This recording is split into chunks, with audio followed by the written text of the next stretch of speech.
আমরা সরকারকে বলি, আপনার সুমতি হোক, খবরদার জনগণের ভোটাধিকার নিয়ে যদি খেলবার চেষ্টা করেন, এটা সে আগুন যে আগুন আইয়ুব খান পুরো সরকার হয়ে গিয়েছে। এটা সে আগুন যে আগুনে শেখ হাসিনা তার গতিসহ জ্বলে পুরো সরকার হয়ে গিয়েছে। এই আগুনে হাত দিলে তারেক জিয়া এবং বিএনপি সরকার তোমরা জ্বলে পুরো ভস্মীভূত হয়ে যাবে ইনশাআল্লাহ। আমরা লক্ষ্য করতে পারছি বর্তমান সরকারের কাঁধে আবার নতুন করে ভূত সওয়ার হয়েছে। এটা হলো সেই শেখ হাসিনার ভূত, এটা হলো আবার সেই আওয়ামী লীগের ভূত। জনগণের ভোটাধিকারের সঙ্গে পরিহাস করবার এক অবিবেচনা প্রসূত এক ভূত আবার নতুন এই সরকারের কাঁধে সওয়ার হয়েছে। মাত্র 3 মাস হলো একটি নতুন নির্বাচনের মধ্য দিয়ে বাংলাদেশের মানুষের বহু প্রতীক্ষিত ভোটাধিকার প্রয়োগের ফসল একটি সংসদ গঠিত হয়েছে, একটি সরকার ক্ষমতার মসনদে বসেছে।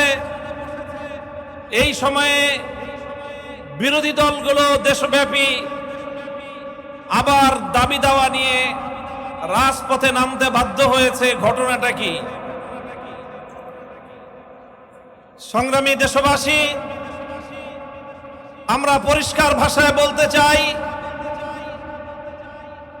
আমরা বিগত ফ্যাসিবাদী আমলে বাংলাদেশের মানুষের যে সম্মান এবং যে অধিকার আদায়ের জন্য সংগ্রাম করেছি,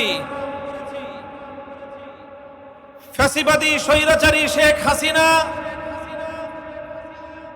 গণতন্ত্রের এক নতুন সংজ্ঞা বাংলাদেশের মানুষকে বোঝাবার চেষ্টা করেছিল।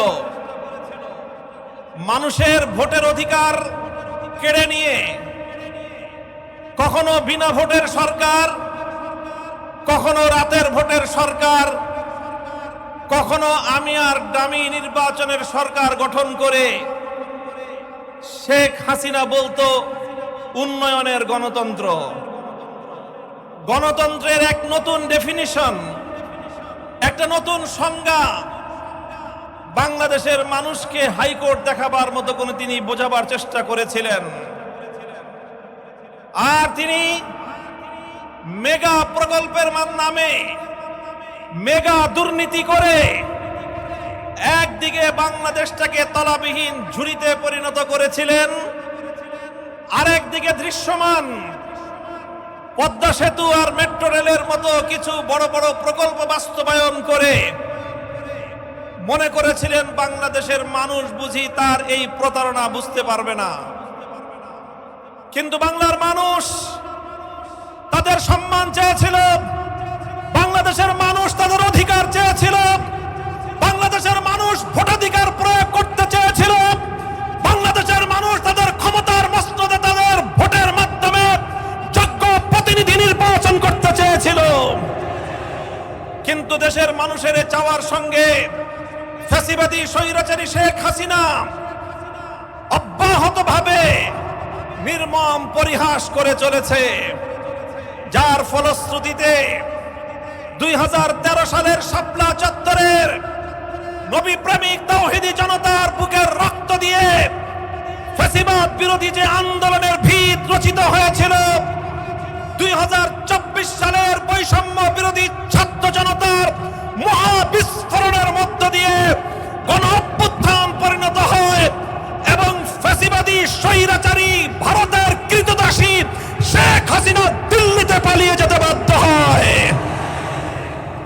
আমরা লক্ষ্য করতে পারছি বর্তমান সরকারের কাঁধে আবার নতুন করে ভূত সওয়ার হয়েছে। এটা হলো সেই শেখ হাসিনার ভূত, এটা হলো আবার সেই আওয়ামী লীগের ভূত।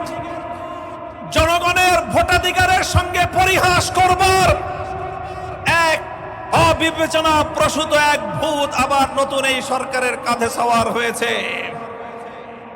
আমরা বিগত অন্তর্বর্তীকালীন সরকারের আমলে সকল রাজনৈতিক দলগুলো ঐক্যবদ্ধ হয়ে 2024-এর জুলাই বিপ্লবের ভিত্তিতে নতুন বাংলাদেশ গড়বার জন্য যে ঐতিহাসিক রাজনৈতিক ঐক্যমত্য প্রতিষ্ঠা করা হয়েছিল, সেখানে অঙ্গীকার ছিল জুলাই বিপ্লবের আকাঙ্ক্ষা বাস্তবায়ন করা হবে।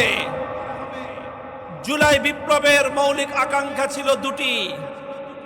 এক নম্বর আকাঙ্ক্ষা ছিল বৈষম্য বিলোপ করা।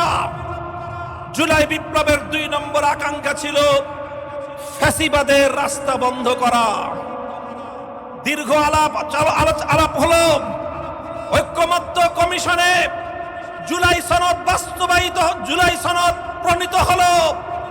জাতীয় সংসদের দক্ষিণ প্লাজায় সকল রাজনৈতিক দলগুলো জুলাই সনদে স্বাক্ষর করলো। আজ জাতীয় সংসদে দাঁড়িয়ে সরকার দলের মুখপাত্র বলেন জুলাই সনদের মাধ্যমে নাকি অন্তহীন প্রতারণা করা হয়েছে। আমি খুঁজে দেখলাম অন্তহীন প্রতারণা আসলে কোথায় হয়েছে। আমি খুঁজে পেলাম গোটা এই প্রক্রিয়ার মধ্যে একটা জায়গায় অন্তহীন প্রতারণা হয়েছে, আর সেটা হলো জামায়াতে ইসলামী, বাংলাদেশ খেলাফত মজলিস, এনসিপি, 11 দলের সবগুলো দলের কাছে জুলাই সনদের যেই কপি প্রদান করা হয়েছিল, আমরা যেটা পড়ে সংসদ ভবনের দক্ষিণ প্লাজায় গিয়েছিলাম স্বাক্ষর করতে, সেখানে বিএনপির অসাধু নেতৃত্ব অন্তর্বর্তীকালীন সরকারের কিছু গাদ্দার এবং বিশ্বাসঘাতকের সঙ্গে তলে তলে আতাত করে নতুন একটি ধারা নোট সংযুক্ত করে তারপরে সেখানে স্বাক্ষর অনুষ্ঠান করেছে। বিএনপির সঙ্গে অন্তর্বর্তীকালীন সরকারের গাদ্দারদের তলে তলে আতাত, সেটাই ছিল অন্তহীন প্রতারণা। আজ আমরা পরিষ্কার ভাষায় বলতে চাই, গণভোট বাংলার মানুষ দিয়েছে। বিগত সরকার, বর্তমান সরকার, বিএনপি যখন নির্বাচনের প্রচারণায় নেমেছিল, আপনারা দেশের জনগণ সাক্ষী, প্রথমে তারা তলে তলে না ভোটের পক্ষে ক্যাম্পেইন শুরু করেছে। গোটা বাংলাদেশের 300 আসনে বিএনপি দলের নেতা কর্মীরা গণভোটে নায়ের পক্ষেই তারা অবস্থান গ্রহণ করেছে। আমরা জুলাই সনদ বাস্তবায়নের জন্য যখন মাঠে নামলাম, আন্দোলন শুরু করলাম, গোটা বাংলার মানুষ জুলাই সনদ বাস্তবায়নের জন্য ঐক্যবদ্ধ হতে শুরু করলো। তখন বাধ্য হয়ে তারা জুলাই সনদ বাস্তবায়নের প্রক্রিয়ায় আসতে সম্মত হলো, আলোচনার টেবিলে বসলো। আমরা অনেকেই বলেছিলাম আমরা আগামীর বাংলাদেশে গণপরিষদ গঠনের মধ্য দিয়ে নতুন সংবিধান আমরা রচনা করতে চাই, অথবা সংবিধান পুনর্লিখন করতে চাই।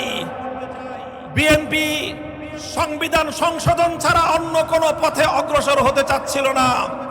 শেষ পর্যন্ত আলোচনা করে সাব্যস্ত হলো মাঝামাঝি একটা জায়গায়, সেটা হলো একটা সংবিধান সংস্কার পরিষদ গঠিত হবে, আর সেই সংবিধান সংস্কার পরিষদের মাধ্যমে সংবিধান সংস্কার হবে, আর সেই সংস্কারের জন্য গণভোট অনুষ্ঠিত হওয়া লাগবে। সব ঐক্যমত্য হয়ে গেল, বিচার হলো, সালিশ হলো। তালগাছ অর্ধেক বিএনপির, অর্ধেক বিরোধী পক্ষের, এইভাবে সব বিচার সালিশ হওয়ার পরে গণভোট অনুষ্ঠিত হলো। বাংলাদেশের 70% মানুষ গণভোটে হায়ের পক্ষে ম্যান্ডেট প্রদান করলো, গণভোটে তারা ভোট প্রদান করলো। চিহ্নিত আওয়ামী লীগের দোসর এবং বিএনপির মধ্যে ঘাপটি মেরে বসে থাকা বাংলাদেশের শত্রুরা, আওয়ামী লীগের দোসরেরা নায়ের পক্ষে ভোট দিল। তারা 30% ভোট পেয়ে পরাজিত হলো। বিএনপি শহীদ জিয়ার ধানের শীষ নিয়ে 50% ভোট পেয়ে সরকার গঠন করে এবার সংসদে গিয়ে তারা বলে 50% জনগণের ভোটের অভিপ্রায় বাস্তবায়ন করবে, 70% জনগণের গণভোটের রায় তারা কার্যকর করবে না। আমার কোনো কথা নাই, আমি পরিষ্কার ভাষায় তোমাদের কাছে বলতে চাই, হে খুলনার মানুষ, আমি তোমাদের কাছে আহ্বান জানাতে চাই, বাংলাদেশের মানুষ তাদের ভোটের অধিকার বাস্তবায়নের জন্য যেভাবে 1969-এ গণ অভ্যুত্থান করেছিল, নিজেদের ভোটের অধিকার বাস্তবায়ন করতে না পেরে 71-এ মুক্তিযুদ্ধ করে দেশকে মুক্ত এবং স্বাধীন করেছিল, ভোটাধিকারের জন্য শেখ হাসিনার বিরুদ্ধে লড়াই করে জুলাই বিপ্লব বাস্তবায়ন করেছিল, এদেশের 70% মানুষের ভোটের অধিকার বাস্তবায়নের জন্য যদি আরেকটি বিপ্লবের প্রয়োজন হয়, আরেকটি অভ্যুত্থানের প্রয়োজন হয়, সে অভ্যুত্থানের জন্য প্রস্তুত থাকবে তো ইনশাআল্লাহ।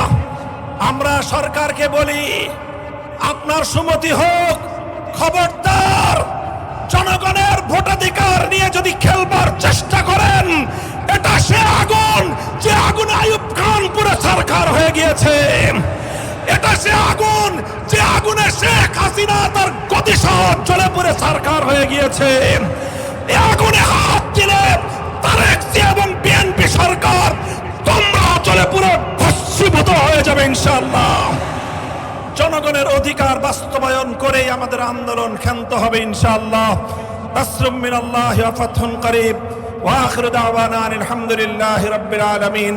আসসালামু আলাইকুম ওয়া রাহমাতুল্লাহ।